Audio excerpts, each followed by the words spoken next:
Ketua Tim Penggerak PKK Aceh, Marlina Muzakir, tak kuasa menahan air mata saat menapakkan kaki di rumah Budi, 43 tahun, warga kampung Memerbo, Kecamatan Tanah Pasir, Aceh Utara. Di tengah hamparan tambak ikan, sebuah gubuk reot tempat Rudi dan istrinya Nilawati 41 tahun, serta ketiga anak mereka berteduh dari panas dan hujan. Rumah berdinding papan lapuk dan anyaman bambu itu nyaris roboh. Lantainya hanya tanah keras, atap daun nipahnya berlubang di sana-sini, ditambal seadanya dengan spanduk plastik bekas. Tak ada listrik di rumah itu. Di dalam rumah, di atas dipan kayu sederhana, tampak kasur tipis dan tikar plastik lusuh.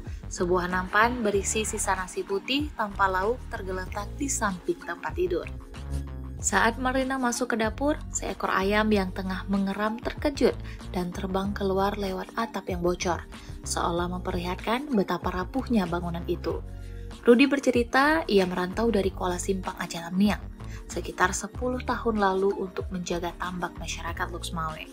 Pemilik tambak mengizinkan ia mendirikan rumah di atas tanah itu, namun seiring waktu rumah itu kian hancur tanpa perbaikan berarti.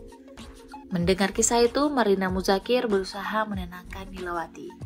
Marlina menegaskan bahwa kunjungannya adalah bagian dari komitmen pemerintah Aceh untuk benar-benar melihat dan merasakan sendiri kondisi rakyat di lapangan.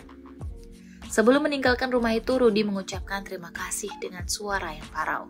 Dari kampung Memerbo, rombongan Marlina melanjutkan kunjungan ke rumah pasangan lansia M. Ali dan Maisarah di kampung Blangpala, Kecamatan Bandar Baru, Aceh Utara.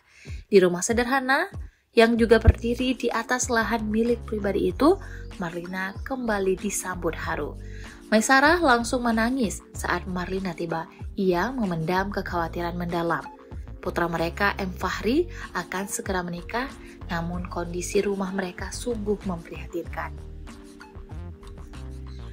Marlina berusaha menenangkan Maisarah dan ia berjanji akan mengupayakan bantuan rumah layak huni bagi mereka melalui program pemerintah Aceh. Sebelum pamit, Marlina meminta Maisarah untuk mendoakan kesehatan dirinya dan Gubernur Aceh.